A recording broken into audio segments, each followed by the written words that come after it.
Welcome back, everybody. Today I'm going to teach you how to edit the columns that appear in the line item editor in HubSpot. This is incredibly useful when you want to customize which product details you see at a glance when managing deals, making your workflow more efficient and tailored to your business needs. First, open HubSpot in your web browser and sign in to your account. Once you're logged in, direct your attention to the left navigation bar where you'll find the CRM menu. Click on it to reveal your main CRM options. From the drop-down that appears, select Deals.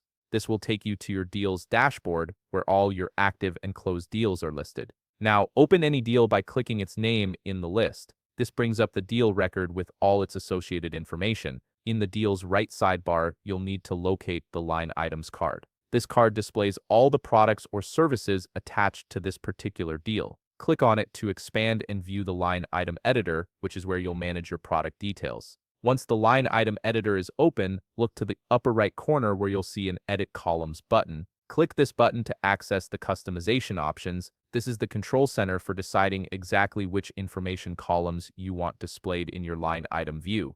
A dialog box titled Edit Columns will appear. On the left panel, you can search or browse through all available properties that HubSpot offers for line items. This includes everything from pricing and quantities to custom properties you may have created for your business. To add a column, simply select the checkbox next to any property you want to include. Each property you check will appear as a new column in your line item editor, giving you instant visibility into that data point. If you need to remove a column you've previously added, look at the Selected Columns section on the right side of the dialog. Click the X next to any property you want to remove, and it will disappear from your line item view.